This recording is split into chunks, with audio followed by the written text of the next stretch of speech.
for your listening enjoyment, John Lund as... Johnny Dollar. This is Mitchell Dollar. Oh, how are you, Mr. Mitchell? Fine. Are you available? Oh, completely.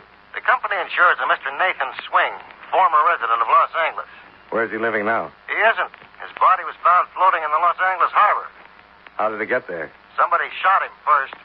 Check with Sergeant Matthews, Central Division Homicide. He'll give you all the details. I'll get on it right away.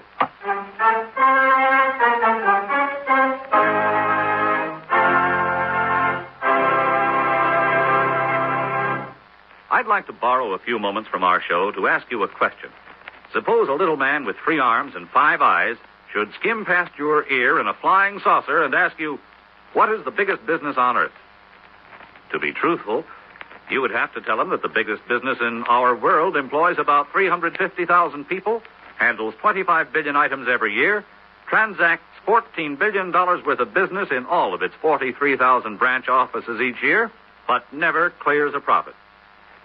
Well, maybe such a business sounds out of this world to you, but it actually exists and functions.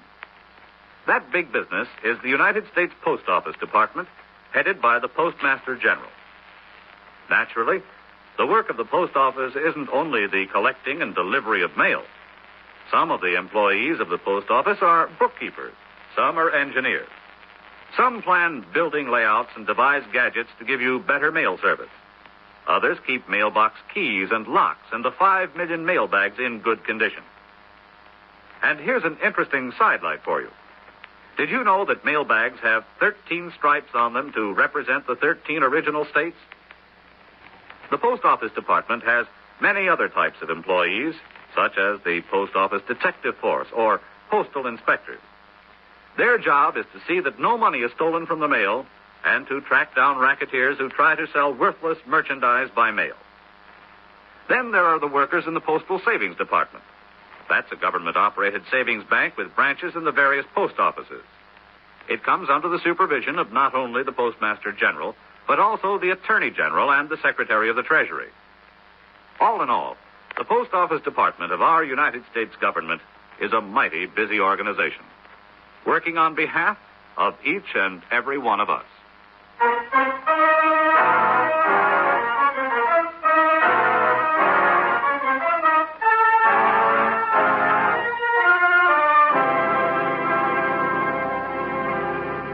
Expense account submitted by Special Investigator Johnny Dollar to Home Office, Great Eastern Life Insurance Company, Hartford, Connecticut.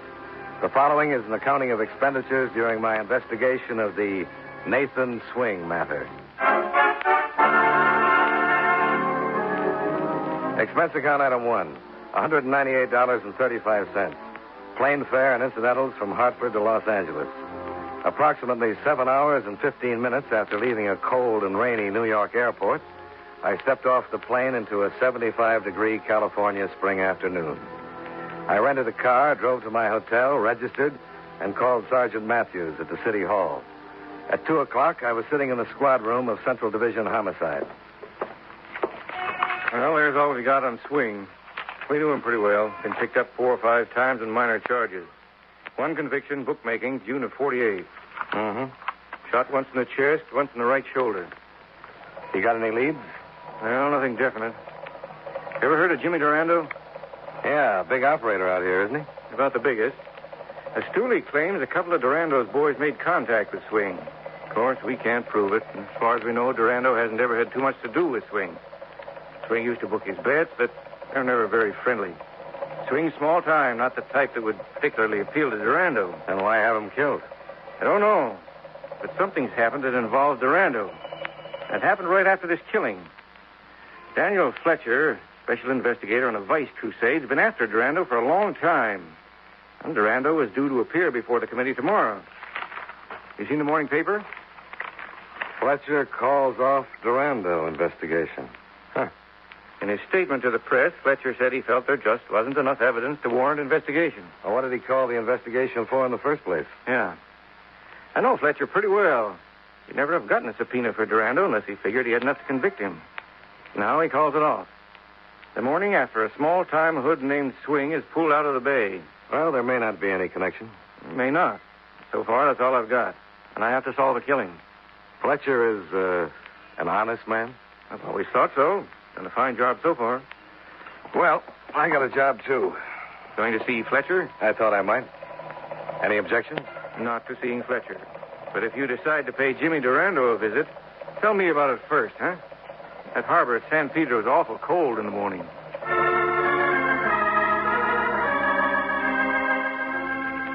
The sergeant gave me the address where I could find Daniel Fletcher. I walked over to the Equitable Building on Spring Street. Fletcher's secretary informed me her boss wasn't coming into the office that day, so I checked back with the sergeant, and he gave me Fletcher's home address.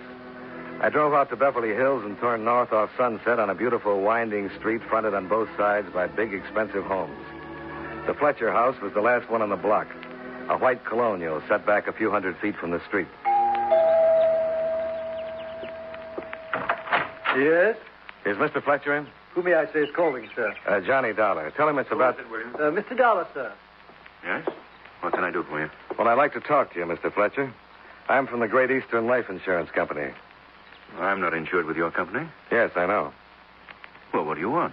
I'd rather talk to you alone. That's all, William. Yes, sir. Couldn't we take this business up at my office, Mr. Dollar? I went to your office. It's about a killing, Mr. Fletcher. Killing? A murder. A man named Swing. Nathan Swing. Oh, what's this got to do with me? I don't know. Come in. Now, what about this Nathan Swing? Well, I thought maybe you could tell me. What would I know about him? Well, you know who he is. I'm in the habit of reading the morning papers, but I'm not in the habit of discussing matters like this in my home. I think we'll let the matter drop until tomorrow. You can call my office for an appointment. Okay. I'll see what Jimmy Durando has to say about it. Now, wait just a minute. What do you think you're doing? What's all this about? Well, I just said I was going to talk to Durando. If that makes you sore, I apologize. What's Durando got to do with this killing? I didn't say he had anything to do Now, with it. listen, Dollar. I'm an old hand at beating around the bush. Yeah, obviously. I mean dealing with people who beat around the bush. I don't like it. That makes us even. And I don't like guys who try to throw their weight around. Well, we agree on a lot of things. What's the matter with you? Don't you like your job? Oh, it's a living. Well, I suggest if you want to keep it, you'd better start doing things a little differently. I suggest you tell that to the people who pay me. I had that in mind. Well, suit yourself. I have to solve a killing. And until my company says lay off, I'm going right ahead. I told you, Dollar, I don't like people pushing their way into my home. Who push? You know, I think Sergeant Matthews had a pretty good hunch. Matthews? What's he got to do with it? Give him a call. He'll tell you all about it. Dollar, I'm going to give you a warning. Well, make it quick. I want to get out in the fresh air. Dad, Mary, what are you doing out of bed? I thought maybe... Sweetheart, get back up in bed. William, you shouldn't have come down, my dear. Who are you talking to? Is it about Jimmy? It's nothing important now. Come on, honey. William! I feel so terrible. Now, dear, it's all right. Yes, Mr. Fletcher? Take Miss Fletcher back up to her room. I don't Yes. want to sleep anymore. I keep dreaming. Dad, please. Come on now, dear. It's going to be all right. Go ahead. Yes, sir. Come on, miss. My daughter, I think you'd better leave now, Mr. Dollar.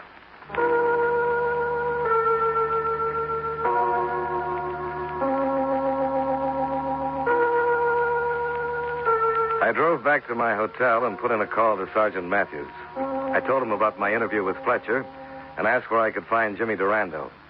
He advised against it, but suggested the safest way to see Durando would be at night in Durando's restaurant. He gave me the address and promised to have a couple of his boys in the place just in case. I spent the rest of the day relaxing in my room, and around 8 went down to the dining room and had dinner. At 9:15, I walked into Durando's expensive restaurant. There was an empty stool at the bar. Yes, sir? Where can I find Jimmy Durando? I don't know if he's in yet. Take my word for it, he's in. Up to his neck. I'm just a bartender, mister. If you want Mr. Durando, you better handle it yourself. Now, do you want a drink? Scotch and water. Yes, sir. The bartender brought me my drink, and in about 2 minutes, just as I expected, a well-muscled gentleman walked up behind me and breathed down my collar. Good evening. Yeah, it is. I understand you're looking for Mr. Durando. Well, you've understood just right. What do you want to see him about? Nathan Swing? Okay. Let's go. What's your name? Johnny Dollar. You a cop, Mr. Dollar? Insurance investigator. Waiter.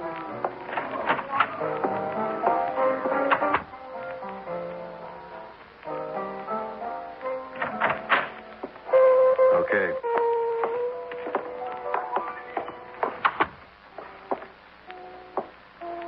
Sit down, Mr. Dollar. Thanks. Tony says you're an insurance investigator? That's right. Mm-hmm. Just what are you investigating? A murder. Nathan Swing's murder. Why come to me? You don't know anything about it? Well, I heard somebody killed him, but I couldn't care less. You knew him? Slightly. I never shook hands with him. I'm surprised your company would insure a crime like that. Who are you insured with, Mr. Durando?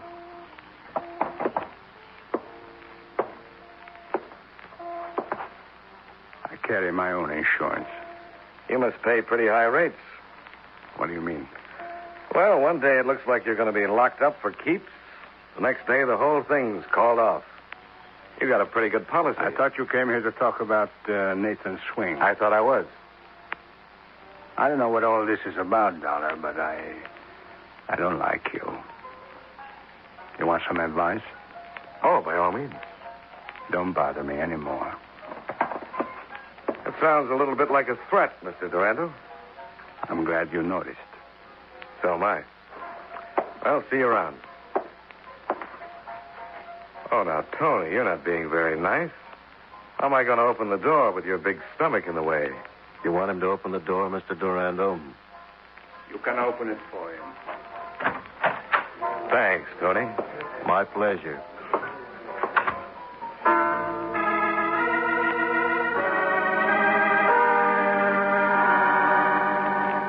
I walked back to the dining area and started for the front door. Then I saw her, crossing the room in my direction. The same girl I'd seen that afternoon standing on a staircase and looking very sick. Mary Fletcher, Daniel Fletcher's daughter. I watched her walk back to the hallway that led to Durando's office.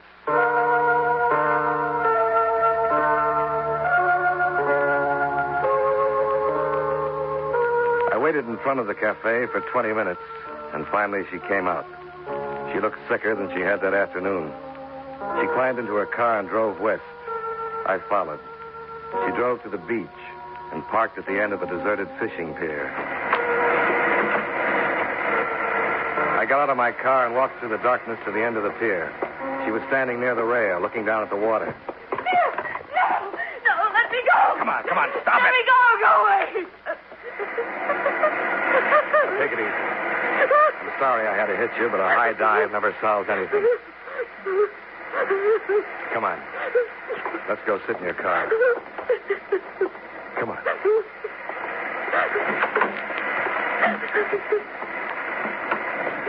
Go on, move over. Why did you stop me? Why did you let me jump? Now, just try and relax. Here. Have a cigarette. No. Who are you? You saw me this afternoon at your father's. My name is Dollar. You should have let me jump. You couldn't have done anything then. Who couldn't have done anything? Oh, please, I don't know what I'm saying. Please take me back home and just leave me alone. It might help you to talk about it. I don't want to talk about anything. I just wish I were dead. I wouldn't have to talk about anything or think about anything. Come on now. Get hold of yourself. Who are you? What do you want? What are you doing here? I'm an insurance investigator. Insurance? I followed you from Durando's. I'm investigating the death of Nathan Swing. Did you know Nathan Swing? I only saw him once. When was that? The night I killed him.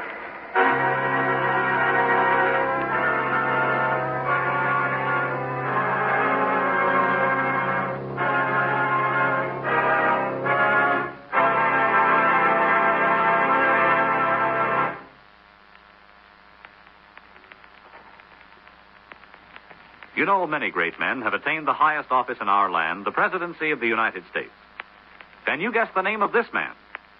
On August 2nd, 1923, His oath of office was administered by his father, a justice of the peace. Within 3 years after he became president, the national debt was reduced by $2 billion. His presidency was marked by continued national prosperity. The country's income increased, and the people's wages were high. He improved relations between the United States and Mexico with the help of his goodwill ambassador, Dwight Morrow. He was known for his dry humor, common sense, and the faculty for measuring his words before he spoke. If you don't have his name by now, here's one more clue. During his administration, the Soldiers' Bonus Bill was passed. Who was he? Calvin Coolidge, 30th President of the United States. His life is part of your American heritage.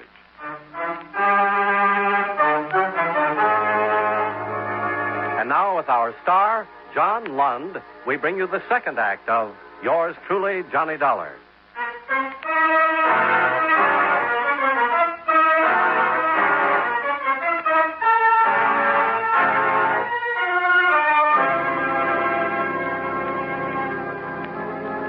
Mary Fletcher sat in the darkness facing me.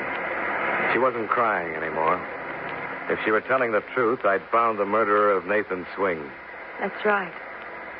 I killed him. I don't know why I'm telling you. This will ruin my father.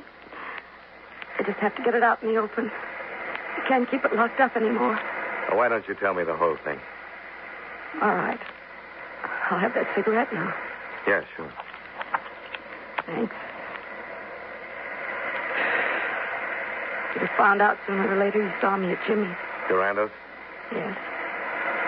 I've been seeing Jimmy for quite a while. I know it's pretty terrible. I guess I knew how wrong it was when I was seeing him. Your father didn't know about it. No. He didn't find out about it until Jimmy told him. Puts Durando in a pretty nice spot. Going around with the daughter of the man who's trying to send him to prison. I'm not going to try to justify it. I was in love with him. And he told your father? He told him I'd killed Nathan Swing. So your father called off the investigation? Protect me. I would have come right out and admitted everything, but I knew what the publicity would do to my father's career. Durando's blackmailing your father? He has the gun I used. How did it happen? Well, I'd never seen this Nathan Swing before.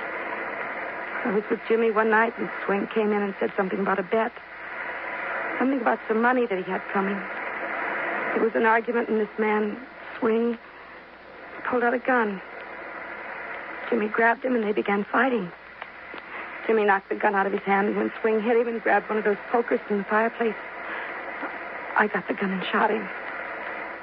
He just kind of stood there for a second, and... What did Durando do? I don't remember too much about it. I got hysterical, and Jimmy put me in my car and told me to go home. Not to say anything, if he'd take care of it.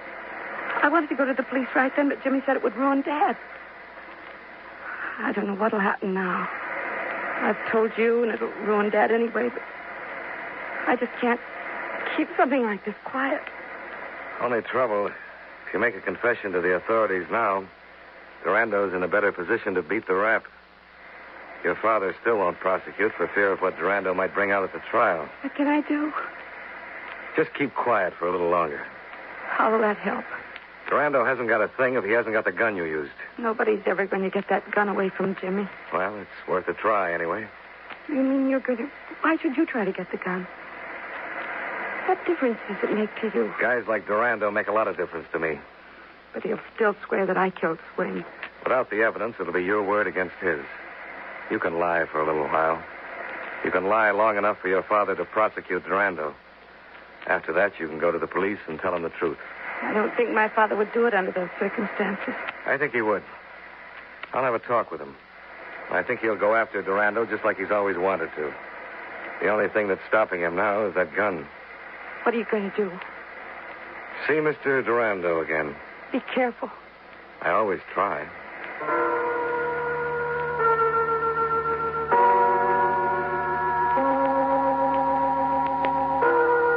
I watched her turn out on the Malibu highway and head back for town. Then I drove my rented convertible back to Durando's cafe.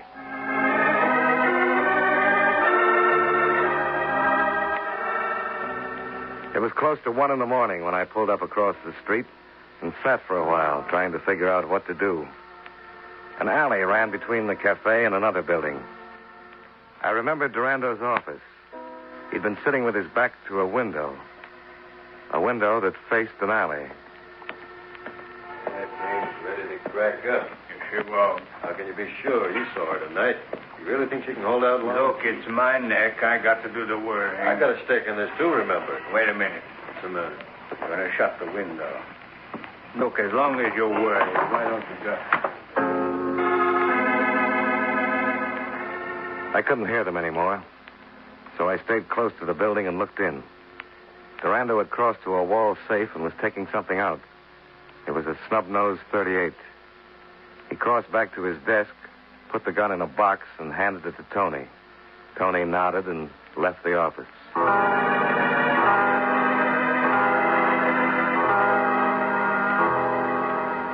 Tony wasn't hard to stay with. I picked him up in front of the cafe and tailed him east across town to the Union Station. He headed for a row of public lockers and stopped at one. What you got in the box, Tony? Huh? Let's have it. Running down the ramp to the passenger tunnel. At the end of the ramp, he stopped and drew his gun. After the shot, he turned into one of the tunnels and ran up to the loading platform.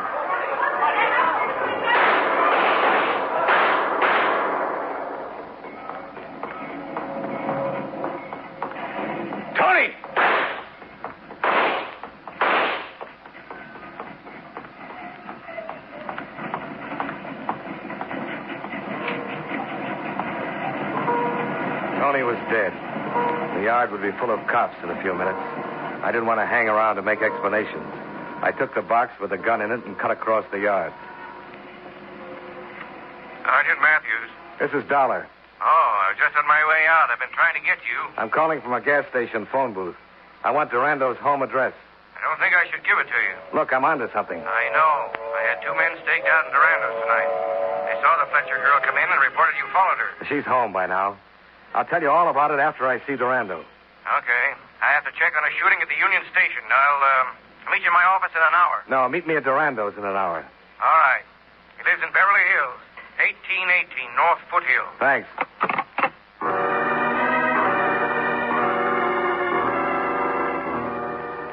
I couldn't tell Matthews about the shooting until I'd seen Durando alone. And when he found Tony in the train yard, he'd be over to Durando's soon enough anyway.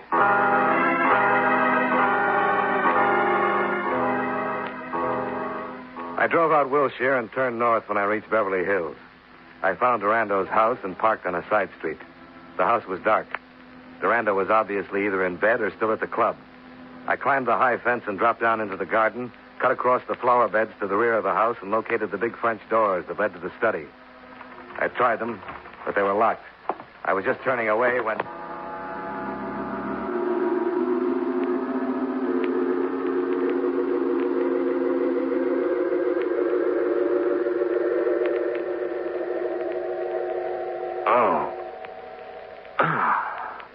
You're pretty clumsy, Dollar. Yeah. But you're not, Durando. Who hit you? You're kidding? No, not a bit. One of my guards found you lying on the terrace and brought you in here. You're lucky you were unconscious or he would have shot you. Well, it looks like you're going to take care of that anyway. You're trespassing. It'll be very legal. Oh, that's a new wrinkle for you. Who hit you? Well, if you don't know, I certainly don't. Where's Tony? How do I know? I found the box lying next to you. Where's the gun? Well, if it's not in the box, I couldn't tell you. You killed Tony? Unless he's got 9 lives. How'd you find out about the gun? You got an alley in back of your cafe. You couldn't have heard much. You must have talked to Mary. Suit yourself. Okay, get up. Now tell me all about it, or I'll blow you apart right here. Maybe I'm lying. Maybe I do know where that gun is. I doubt it. I don't think you'll take a chance. I've been taking chances all my life, Dollar. And you know, I'd like to kill you. The police will be here any minute. Yeah, sure. I called Sergeant Matthews right after Tony died at the station. How do you think I got your address? I want to know where that gun is. And you better ask the guy who hit me over the head. All right. You're going to get it right in the face. No, he isn't. She'd been standing back in the shadows near the door that led to the hallway. When she stepped out, she was pointing the snub-nosed .38 right at Durando's middle. He turned, and they both fired together.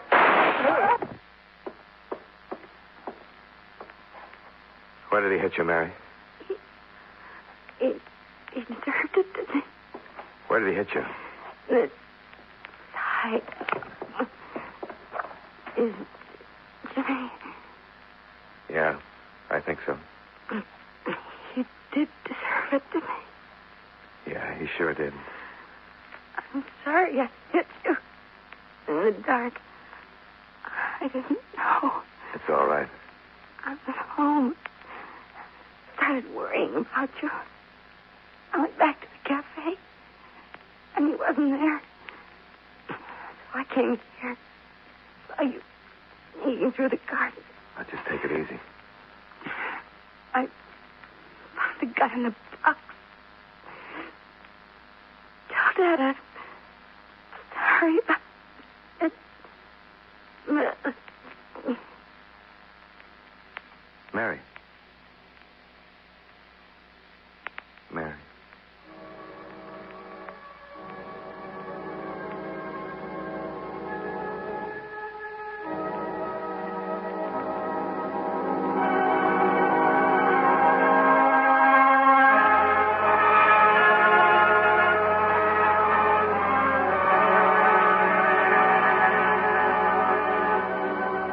Durando was dead, and Fletcher wouldn't have to prosecute. After he buried his daughter, Fletcher closed his office and took a long vacation. Maybe it helped some, but I doubt it. Expense account item 2, $45.75, hotel bill and incidentals. Item 3, $35, car rental. Item 4, $156.85, plane fare and incidentals back to Hartford. Expense account total, $435.05. Yours truly, Johnny Dollar.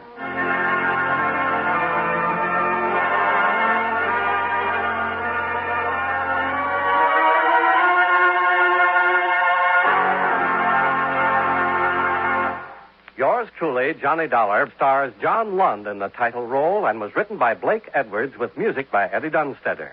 Featured in tonight's cast were Clayton Post, Tim Graham, Dick Ryan, William John Stone, Virginia Gregg, David Young, and Jay Novello. Yours truly, Johnny Dollar, is produced and directed by Jaime Del Valle. This is Charles Lyon, inviting you to join us again next week at this time when, from Hollywood, John Lund returns as... Yours truly, Johnny Dollar.